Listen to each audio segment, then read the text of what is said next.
23:13. Hesabu 23:13. So the Bible says, Numbers 23:13. Then Balak said to him, "Come with me to another place where you can see them.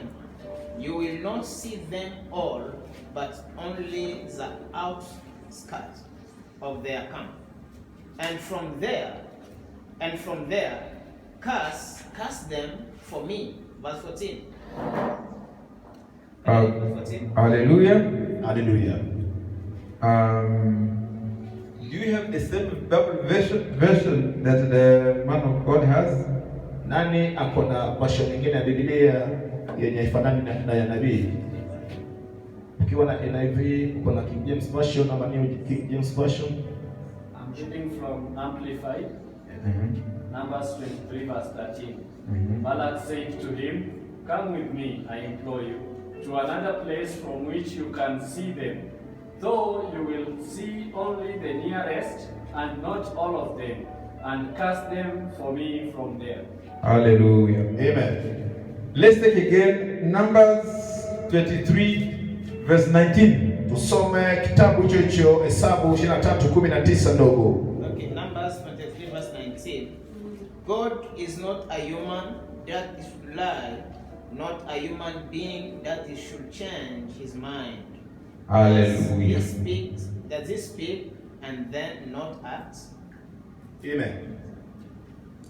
Does he promise and not fulfill? Thank you, Prophet of Nations. Asante nabii wa mataifa. God is not a man for he should lie. Mungu sio mwanadamu anene uongo. It means that people lie. Inamaanisha kwamba wanadamu ni waongo. That's what the verse says. God is not a man that he should lie. Mungu sio mwanadamu anene uongo. Nor is he a son of man that he should repent. Ama yeye sio mwana wa Adamu yenye inafaa atubu. And they said, what he has promised, he will always fulfill it. Sema kwamba akiahidi lazima atatimiza. It's a powerful statement. Sema kwamba hiyo ni statement kali. We have people who went to the village and called you, you know what? Come, I'll pay school fees for you in Nairobi. Unajua wale wanadanga kule kijijini wasema kwamba kuja nitakulipia school fees kule Nairobi. He promises. Anatoa ahadi. When he arrives here, unapofika mahali hapo, he runs out of resources. Anaishiwa, anafilisika. Or he just lied. Aseme uongo. I'm sure many of us know those people who are in this situation. Najua sisi wote tunajua watu kama hao. I was called to come. Niliitwa nikuje to do this, ufanya hili. Then the man changed. Na huyo mtu tena kageuka. Now the most popular. Amen. The most popular this one. Yenye inajulikana sana ni hii. A man comes in your life. Mtu anakuja kwa maisha yako. Honey, sweetheart. Oh mpenzi. You know I'll marry you. Unajua nitakuoa. I'll offer you this, I'll offer you that. We have all gone through that. Sisi wote tumepitia hayo. Promises of human beings. Ahadi ya wanadamu. They don't fulfill. Hawawezi kutimiza. They don't fulfill. Hawatimizi ahadi. I will hire you, I will give you a good position. Nitakupatia kazi, nitakuongeza cheo. I will even buy you a house. Nitakununulia nyumba. Keep working hard, keep working hard. That's what they've been told you. Endelea kufanya kazi, hiyo ndio kenye wanakuambia. Man, you can work and work and work again. Utafanya kazi na ufanye na ufanye. When the company has grown, kampuni ikikuwa juu, they let you go. Wewe ona mlango. God is not a man to give such promises. Mungu sio mwanadamu atoe ahadi kama hizo. And now repentance. Well, you know I loved you. Nasema kwamba nilikupenda. And I want to marry you. Na nataka nikuoe. But now I think. Na sasa nafikiria. My mother said. Mama yangu alisema. We have to put it on hold. Lazima ishikiliwe hapo. He is repenting. Anatubu. Or she is repenting. Ama anageuka. God doesn't do that. Mungu afanye hivyo. He is not a man to lie. Yeye sio mwanadamu anene uongo. He is not a son of man to repent. Wala sio mwanadamu What he promises, he does it. Hallelujah. Sema anatimiza. If you are with me, clap your hands for Jesus. Ukiwa pamoja pigia Yesu makofi. Hallelujah. Hallelujah. Brothers and sisters, Mandugu na madada, if you are looking for something in life, utafuta kitu look maishani, it with God. itafute na Mungu. Look it not with muganga wa kienyeji, Sio na waganga wa not kienyeji. with this man who is promising you blah blah blah blah Sio na blah. watu wanawahidi bla bla bla. Listen here. Sikiza. We are 7 million people on earth. Tuna 7 billion. We Amen. are 7 billion human beings on earth. sisi ni bilioni 7 hapa duniani. 3.5 billion are men. Wanaume ni 3.5 billion. 3.5 billion are women. 3.5 billion ingine ni wanawake. Excuse me. You mean that no men for you among the 3.5 billion? Unasema kwamba kuna mwanaume katikati ya hawa 3.5 billion. Today I'm telling you there is one for you if you don't have yet. Hallelujah. Unasema kwamba kuna mmoja wako kama haona. You think there is no woman for you? Unafikiria kwamba hauna mwanadada? Do you know what is a billion? Unajua bilioni nini? There is one Kuna moja, times 10, kuna 10, times 10, 100, yeah, amen. times 10, 1,000, Amen. from some thousand, 1 million, Amen. times million, 1 billion, Milioni na milioni, times 1 billion. 3.5 billion women are on this earth. Wanawake wako 3.5 billion I duniani. want to reassure you that one of them is there for you. Naonyesha Amen. kwamba mmoja kati yao ni wako. Where we go wrong? Wapi tulienda mbaya? You found a woman on the street or a man on the street. Unapata mwanamke barabarani ama mwanaume barabarani. Instead of associating people of God, guys, can you pray for me? Badala ya aseme kwamba tafadhali mniombe. There is this choice. Kuna hii kuchagua. You just go there. Wewe unaenda tu pale. Barefoot, bare head. Oh, Unaenda tu. I feel nice. So sweet. You are baby. You are so sweet. Fake. Fake. Sema kwamba wewe ni mtamu. Wewe ni fake. Human beings are liars. Wanadamu ni waongo. The Bible says God is not a man. Biblia inasema Mungu sio mwanadamu. Meaning a woman as well, for him to lie. Walisha hata mwanadamu ili aseme uongo. No, a son of a man Ama mwanadamu that he should repent. ili ajute. Now here the best part. Amen. Hii ndio mahali mzuri zaidi. Prophet of nations. Nabii wa Can you read mataifa. us what he has said? Can you please read us for us? I have the French version here, that's why I cannot read. That is The Psalm. 23:19. okay, 19. God is not a human that he should lie, not a human being that he should change his mind. Does he speak and then not act? Does he speak and not act? Does he promise and not fulfill? Does he promise and not fulfill? But what is surprising me here, there is a question mark about acts, one question mark, then about fulfilling, also one question Question mark. He's interrogating you. Yeah. There is nothing, excuse me sir, there is nothing that God has promised that he has never delivered. Hakuna kenye Mungu ameahidi yenye hajawahi timiza. There's nothing. Hakuna. He promised us a savior. Aliahidi mkombozi. Is there. Yuko pale. He promises us that he will be there. Akatuahidi kwamba atakuwepo. I haven't started my message. I'm still introducing. Hajaanza. When Corona started, Corona ilipoanza, Bill Gates said they have a vaccine for Corona to send to Africa. yule Bill Gates alisema kwamba wako na vaccine ya Corona. You know, until today they don't have one. They don't have one. Unajua hadi leo hawana vaccine. But they want to send one, Lakini wanataka kutuma ingine mwezi wa 3 to Africa. huko Afrika.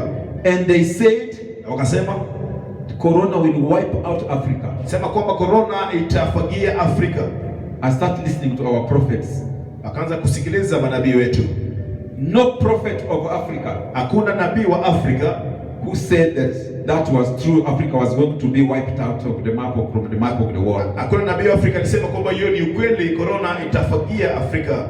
The most powerful country in the world is America. Nchi ya nguvu zaidi ni Marekani. 224,000 people have died. Watu wengi wamekufa. Hallelujah. Amen. Here we are. Sisi tupo. Hallelujah. Hallelujah. The hand of God is us. So he will be with you from the beginning of your journey. Mkono wa Mungu iko I'll nasi. always be there. Mkono wa Mungu iko nasi na atakuwa na sisi katika safari. Sema kwamba kila mahali atakuwa pale. When we see the church in Africa, tunapoona kanisa hapa Afrika, you think we are joking. Unafikiria kwamba tunaleta mzaha tu. But the way God is being worshipped in Africa, lakini ile njia Mungu anaabudiwa hapa Afrika has proven to be very effective for his hand to be on us during this time. Imehakikisha kwamba mkono yake iwe nasi kwa muda kama huu. We don't have hospital that can deal with us amount of cases. Hatuna hospitali ambayo inaweza tusaidia cases zikikuwa juu zaidi. Even testing COVID is 6,000. Hata kutest corona ni 6,000. But we don't have enough equipment. Lakini hatuna hayo equipment. God said don't worry. Mungu akasema kwamba usijali. I will protect you. Nitawalinda. Here we are. Sisi tuko hapa. Even those who had masks, hata wale wako na mask, they have taken it down. Wameiweka hapa kwa because there is no corona here when you are worshiping. Kwa sababu hakuna corona hapa tukiabudu. Hallelujah. Hallelujah. There is no way we can shut down churches and open bars. Hakuna mahali tunaweza funga kanisa na tunafungua bar.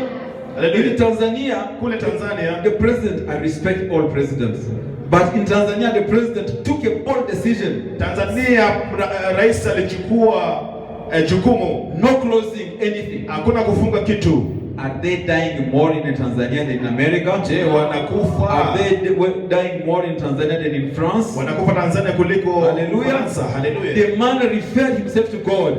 Amen. You too, this evening, this day, if you have a case, take it to God. Hallelujah. Ukiwa na kesi ipelekee Mungu. You want your business to thrive? Ukiwa na biashara, go to the Lord. Endea Mungu. You want to have a man or a woman in your life? Amen. Your age has no problem. Miaka yako haina shida. Go there. Enda kwa Mungu. Muganga wa kienyeji zero. Muganga wa kienyeji ni zero. Let's think about the muganga wa kienyeji. Amen. Do you think that this man doesn't have a son? Kwamba huyu mtu ana mtoto or a daughter, ama mtoto wa kike who needs business, mwenye anataka biashara, who needs the job, mwenye anataka kazi, that he cannot, why can't he give that to them? Kwa nini awapatii? Why to us? Kwa sababu mbona sisi, not to his own children, na sio watoto wake wenyewe? Satana is a fake person. Yeye ni fake. Hallelujah. Amen. Now, sasa let's visit Matthew. Tusome kitabu cha Mathayo from chapter 6 verse 24 to 34. Matthew 6. Okay, Matthew 6 24. 24 to 34. Matthew 6:28 hadi 38. No one can serve two masters, either you will hate the one and love the other, or you will be devoted to the one and despise the other. You cannot serve both God and money. Amen. 25. That's 25. You can continue up to 34. Therefore I tell you, do not worry about your life, what you will eat or drink, or about your body, what you will wear. Is not life more important than food, and the body more away in bands? And yet your heavenly Father feeds them. Are you not much more valuable than they? 27. Can any one of you, by worrying, add a single hour to your life? 28. And why do you worry about clothes? See how the flowers of the field grow. They do not labor or spin. 29. Yet I tell you that not even Solomon in his splendor was dressed like one of these. Verse 30. If that is how God clothes the grass of the field, which is here today and tomorrow is thrown into the fire, will he not much more clothe you, you of little faith? Amen. Amen. So that is powerful. Hiyo ni nguvu. We are consumed to look for something to eat. Tunahangaika kutafuta kitu ya We are kukula. consumed to go to the salon. Tunahangaika sana kwenda saloni. I can't go to church, my hairs are not okay. Siwezi enda kanisani kwa sababu sijashuka nywele. Nowadays we even try to correct God. Siku hizi tunasahihisha Mungu. We have taken it, especially mama. I respect ladies. Sana wa mama tunawaheshimu. You have taken it too far. Umeenda zaidi. To correct even God. Mnasahihisha hata Mungu. Lashes extension. Amen. You know these things here? Unajua hii? So God, the dimension that God has given it is okay, but I want to correct God. Unajua tu Mungu amenipatia vizuri, lakini mimi nataka nimfundishe kazi Mungu. Okay, people are going to the muganga wa kienyeji. Watu wanaenda kwa waganga wa kienyeji. People are sleeping with supervisors. Wanalala na supervisors. Female and men. People are becoming gays. Watu wanakuwa gays just to have something to eat, ili wapate kitu ya kukula and to wear na kuvaa. Therefore I say to you, na wanasema don't worry about your life. Usijisumbuke kwa ajili ya maisha yako. Don't worry about your life. Usijisumbuke kwa ajili ya maisha yako. What you will eat or what you will drink, nor about your body. Kenye utakula ama utavaa. Amen. Let God deal with that. Acha Mungu ashughulikie hayo. Now the challenge we are having here, I'm introducing now, I'm diving down into the topic of today. Changamoto tuko nayo tukizama katika topiki yetu ya leo. Why are we coming to pray? Kwa nini tunakuja kuomba? But men are not coming to marry us, man. They are not coming. Na wanaume wakuji kutuoa. Kwa nini hawakuji? Why are we praying but the girls to marry are not coming? Mbona tunaomba lakini yule mtu anataka nioe hakuji? Why are we praying and we are always broke? Kwa nini naomba na sina pesa? Why are you praying but we are still sick? Kwa nini tunaomba na tuko wagonjwa bado?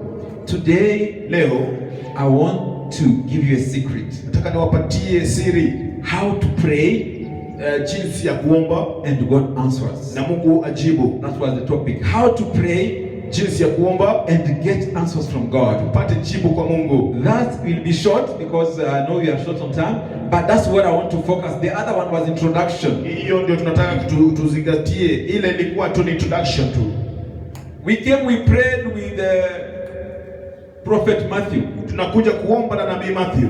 I came one day only. Alikuja tu siku moja peke yake. The second day, siku ya pili, miracle. Miujiza ndio hiyo. I have a son who was studying in Switzerland. Akona kijana ambaye anasoma kule Switzerland. Mama Betty's baby. Amen. This boy had learned to smoke marijuana in Switzerland. I had no idea. Huyu kijana anavuta bangi Switzerland na baba yake hajui. He has learned to drink beer, not just vodka. Amejifunza kukunywa bia sio vodka. I didn't know. Hapo anajua. He has learned to smoke cigarettes. Amejifunza kuvuta sigara. I didn't know. Hapo anajua. Then one day, siku moja, the pastor, the prophet said, nabii akasema, God is saying that you are smoking. Mungu, amen. God says you are doing this. We are not saying this. Amen. I was devastated. Alishangaa sana. This is not a story of someone. Hii sio story ya mtu mwingine. This is a story of my family, my story. Hii ni story yake na familia yake. Then they said we have to take him to rehab. wakasema kwamba itabidi wampeleke kule rehab. I looked at the innocent boy of 19 years. Najua vijana kama yeye wa 19 Yeah, it was 18 years. Miaka 18. And I said, God, I know Akasema kwamba Mungu, najua that you resurrect dead people. kwamba ulifufua wafu. This one is not dead yet. Huyu hajakufa. I activated the fire of God in my life. Aliita moto wa Mungu maishani mwake. And the pastor said, I will pray for him. Na pia akasema kwamba nitamwombea. As we speak, tunapozungumza, no, that time to add the wound, the injury, it worsen the things, to worsen the things. Yenye ilileta shida zaidi, kwa kuongeza shida kwa shida ingine, kwa kuongeza shida kwa shida ingine. The visa expired while he was here. Visa yake ilifika kikomo alipokuwa hapa. He couldn't go back to school. Angerudi shuleni. I said, stick onto that prophet. Asema kwamba kuamilia hai tu nabii. Pray with that prophet. Omba tu na huyo nabii. The prophet said, nabii alisema, God is saying, Mungu anasema that you are going back to school. Amen. Kwamba unarudi shuleni. Yes or no, prophet? The prophet called his passport. Nabii aliita passport yake. People of God, you are sitting with a massive hand of God in this church. Wana wa Mungu mnakaa na mtu wa Mungu. You understand? Amen. He prayed for the passport. Aliombea cheti cha kusafiri. The embassy called him. Wale wa embassy wakamuita. Bring the passport. Akasema kwamba leta cheti cha kusafiri. And I was praying, I said, God, I know you can do it. Akasema kwamba Mungu, najua unaweza fanya. Not only the prophet is praying, sio nabii peke yake na naomba, but my faith is active. Hallelujah. Ilikuwa na uhai. You cannot receive unless you have a faith. Huwezi pokea kama una imani. And if one day, siku moja, God gives me the opportunity like this, Mungu akampatia nafasi kama hii, I would like to talk about faith. Atazungumza kuhusu imani. Because we come to the prophets, to the pastors, pray for us. Kwa sababu tunaendea nabii na mapasta tuombee. But you are like, lakini weko maybe. Something. You need to have faith. Lazima kuwe na imani. The boy went to the embassy. Kijana alienda kule embassy. They said, oh yeah, you know, you don't have this, you don't have that. Akasema, hauna hii, hauna ile. He called me. Akampigia simu. I said, hold the passport. Sema kwamba beba hiyo cheti cha kusafiri. Say, God, Mungu, by the power of the Holy Ghost, nguvu ya Roho I want to break the chain that is preventing my son to get a visa in the name of Jesus. Nataka nivuje kila kitu ambacho act now, Jehovah. Amen. Then he texted me, Daddy, it's done. I said, what is done? Akampigia, akamwambia kwamba baba, imefanyika. I have the visa. Niko na visa. I came from South Sudan. I took him to Geneva. Alikuwa ametoka Sudan Kusini, akampeleka Geneva. Personally, yeye mwenyewe, I took him to the school. Akampeleka shuleni. And he's so happy. Alikuwa amefurahi. No smoking. Yeye avuti tena. No drinking. Akunywi tena. I glorify the name of Jehovah. Tukufu ni kwa Yehova. I'm not saying this for my glory or for promoting the prophet. Asemi hii kwa ajili ya kumpea nabii utukufu. I'm saying it to give honor to the Lord. Anasema hii kupea Mungu to utukufu. recognize how he has worked in my family. Sema kwamba hallelujah. Hallelujah. If you got this message, clap the hands for Jesus. Ukipata hii ujumbe, pigia Yesu makofi. So God has everything we require. I went beyond the food. I went beyond the drink. I went beyond the clothing. I just went to a very complex matter.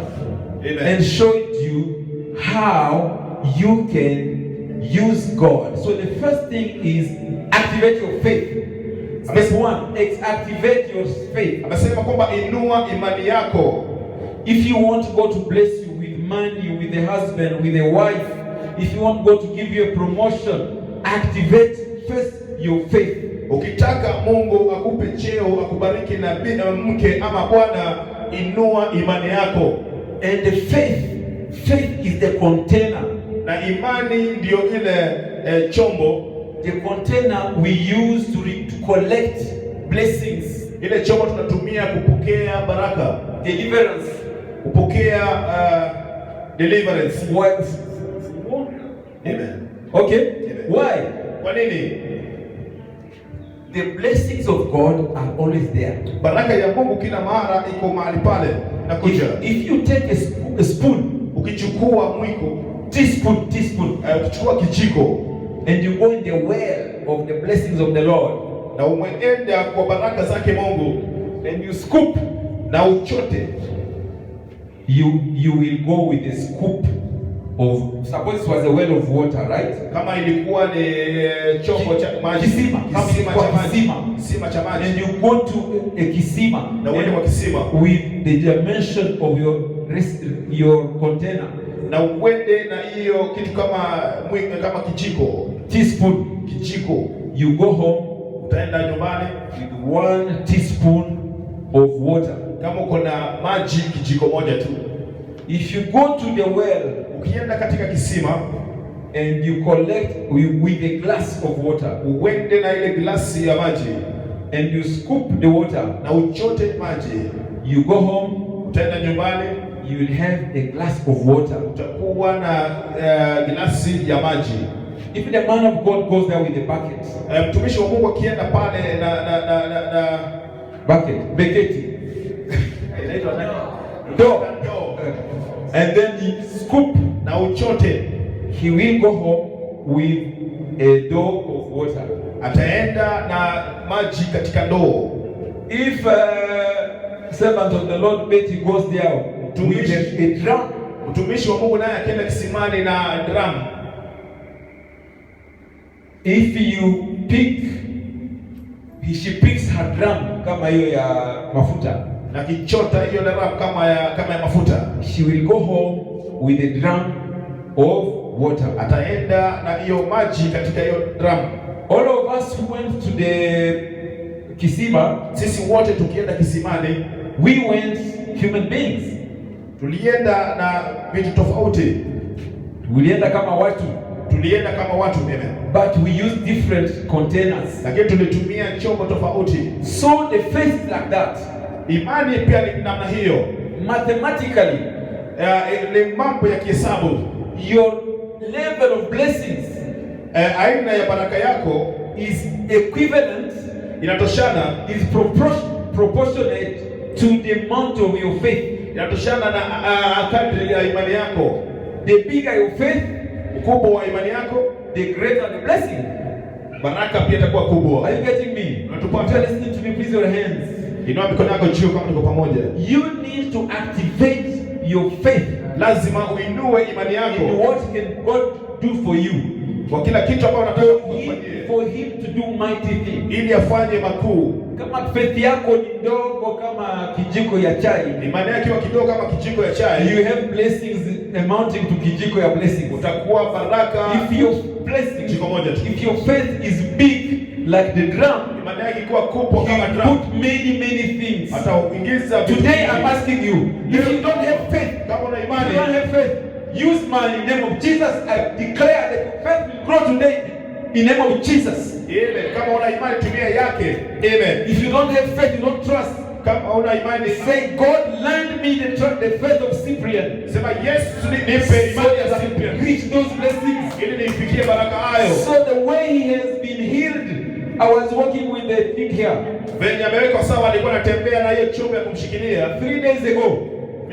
siku 3 iliyopita. He prayed for me. Alimwombea, He told me something is here. alimwambia kwamba kitu iko I hapa, didn't answer. hakujibu. Today, Leo I can bow down. anaweza piga I can magoti, start here. anaweza I've never done those things. hajawahi fanya haya. Amen. Hallelujah. Amen. Okay. Now, the second thing I'm talking about here, Kitu ya pili tunazungumzia mahali hapo. if you want God to do mighty things in your life, Ukitaka Mungu azidishe vitu maishani mwako, you need to expand the time you stay with God. lazima uangalie wakati ambao unashirikiana na Mungu. You need to expand the time you spend with God. Lazima ongeze na muda wako wa kuzungumza na Mungu. I would like to ask someone to read Elijah Tungeuliza mtu asome kuhusu Elijah, in the 2 Kings, Wafalme wa pili, I think chapter 1 verse 9. Wafalme wa pili 1:9. Verse 9 up to 15. If you can write, we read later. Elijah spent time with God. Elijah alikuwa na muda mrefu sana na Mungu. And he said, when the captain of 50, na akasema kwamba wakati mkuu wa wanajeshi 50 came to arrest him, walipokuja kumshika on the mountain, kule milimani, and this calls upon fire, aliwaitia moto, consume them.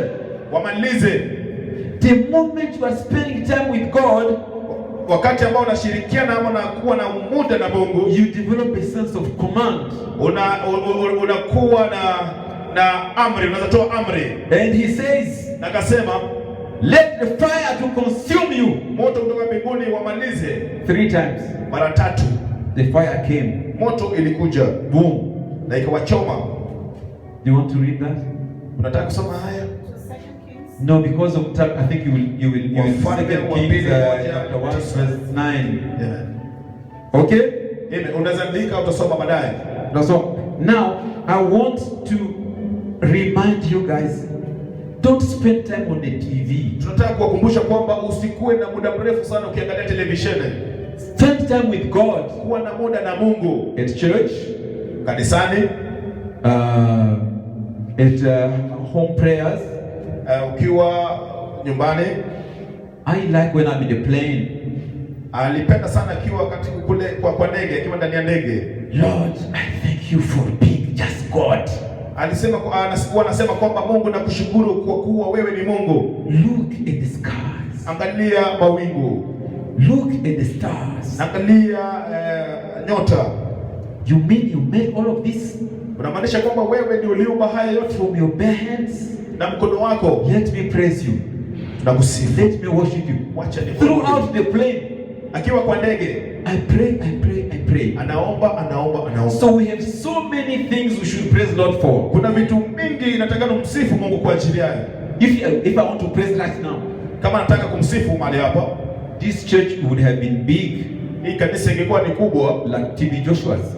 Kama ile ya TB Joshua. Like Nairobi Pentecostal Church. Kama Nairobi Pentecostal Church. And when we are small like this, hiyo haitakuwa kanisa kubwa. Na ikiwa ndogo hivyo nasema kwamba sio kubwa. But tell me, in Jesus kanisa there were only 12 apostles. Kanisa ya Yesu kulikuwa na wanafunzi 12. It reigns until today. Na bado inamiliki. So number doesn't matter. Nambari haijalishi. If I want to praise God for that, akitaka kumsifu Mungu ajili ya hii, I can start from this. Anaweza anzia tu hapa. Thank you God because you gave us the opportunity to sit with these 12 ones. Asante Mungu ulitupatia nafasi ya kukaa na hao watu 12. Lord, these people have places, things to do at home. Hao watu wako na vitu ama mambo ya kufanya kule nyumbani. They had places to go at home. Wako na mahali pa kuenda kule nyumbani. But they chose to come and worship Him. Walichagua kuja kushiriki mahali hapo. I praise you for them. Na kushukuru kwa them. You can start from anywhere. Bwana unaweza anzia popote. Hallelujah. Hallelujah. Thank you God that there's no victim of COVID in this church. Asante Mungu kwa sababu hakuna. No one has died in this church. Hallelujah. You can start from there. Hallelujah. There are reasons, there are so many topics we can use to introduce ourselves to worshiping God.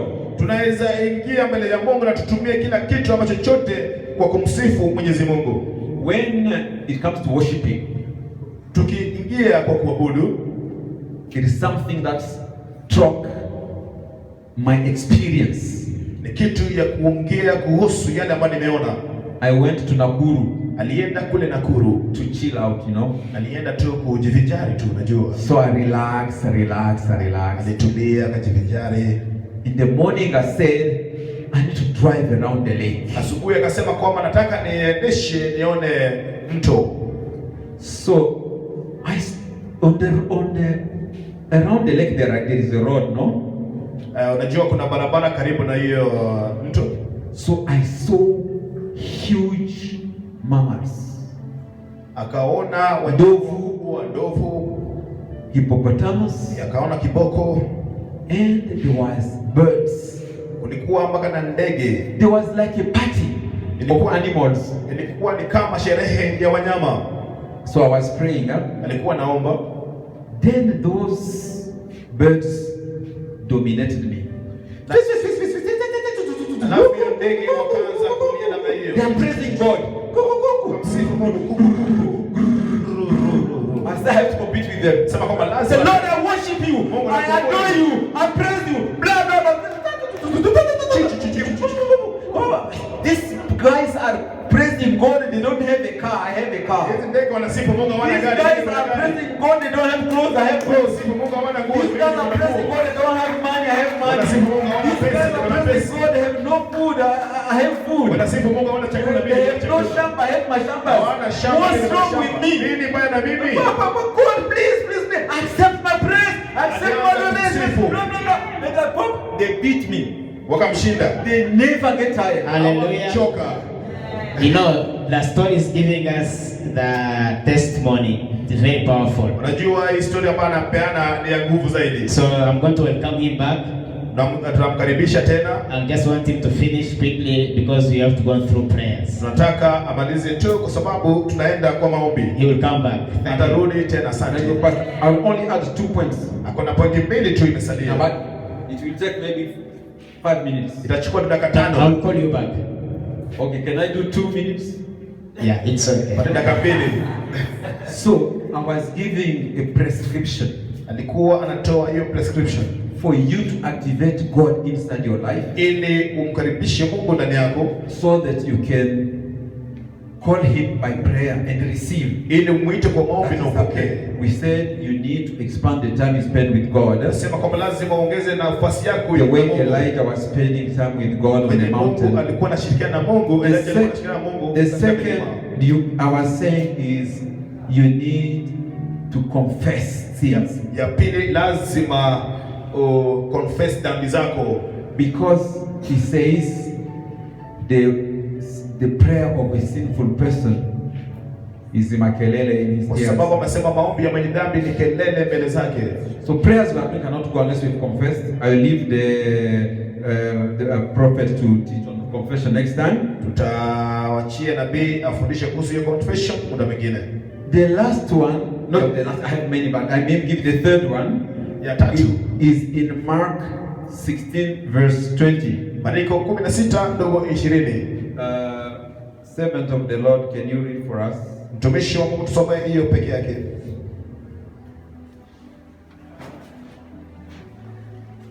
Mark 16:20. Marko 15:20. Mark 16 verse 20. And they went out and preached everywhere, while the Lord kept working with them and confirming the message by the attesting signs and miracles that closely accompanied it. Amen. Amen. Amen. So, Jesus told the apostle, go and teach all nations. Yesu akamwambia wanafunzi, endeni mkafundishe mkahubiri mataifa. And he told them, and they went, na wakaenda preaching, wakihubiri. And the Bible says, and God went with them. Na Biblia inasema kwamba alienda nao. If you want God, ukitaji Mungu, to talk to God, uzungumza na Mungu, and he answers, na upate jibu, go out there, enda kule nje, teach, fundisha, evangelize, ukuwe evangelisti. Then the Bible says, and he went with them. Na Biblia inasema kwamba alienda nao. God will go with you. Sasa Mungu ataenda nawe. The moment you are evangelizing, ukiendelea kutoa evangelism, Jehovah Lord will be with you. Jehovah Mungu atakuwa nawe. I could have gone beyond that and said, here is the miracles that will accompany those who will. In my name, they will cast out demons. Amen. They will lay hands on. You understand? Amen. There is a secret in these things, man. Kuna siri ndani ya hizi vitu. So I'm done. I'm just going to conclude to say I can continue next time. Time is pushing, and you can see the prophet telling us, amen, you have to spend more time with God. Lazima kuwe na muda mrefu na Mungu. If birds can be glorifying God, what about you? Amen. Kama ndege na msifu Mungu, mbona si wewe? Second, you need to confess. Unahitaji kutubu. God, I have done wrong. Mungu, nimefanya mabaya. nimefanya mabaya, nimekukosea, tafadhali. nimekosea. You can't come and punch him and say, God, my father, what? He's crying. Huwezi kuja useme oh, Mungu analia. Confess. Tubu. Brother, I'm sorry I did this, it was wrong. Pole sana Forgive me. ndugu, nisamehe. Confession. 2. Third, evangelize. You don't need to be a pastor.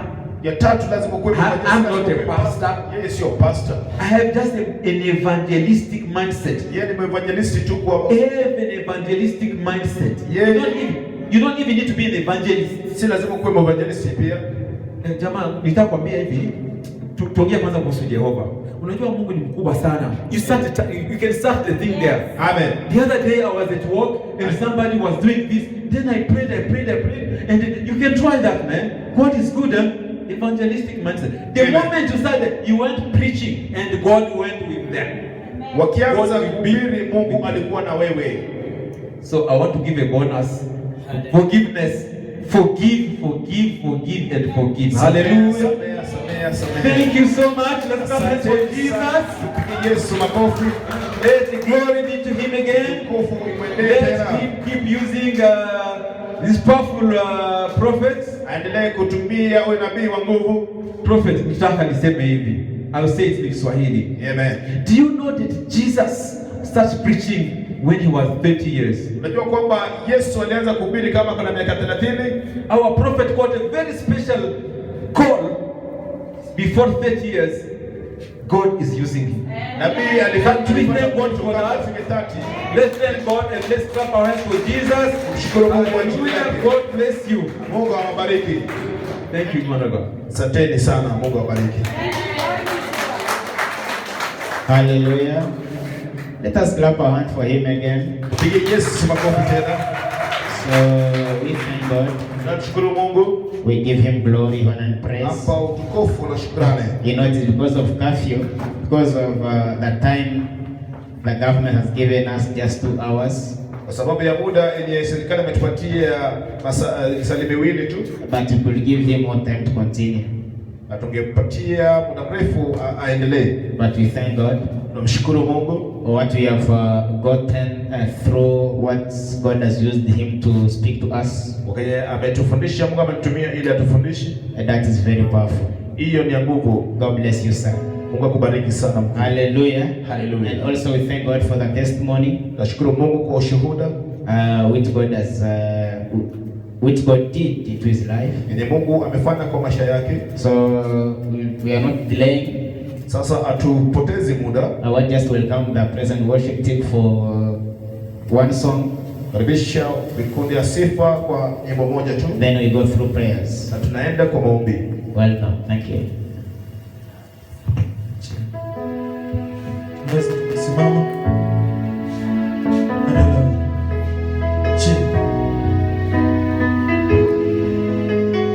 Thank you, Jesus. Libra Sika. Yesu yupo, ni kweli Yesu yupo, ninamtangaza yupo, nimeona kazi zake. Zamani Yesu yupo, kweli Yesu yupo, ninamtangaza yupo, nimeona kazi zake.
Yupo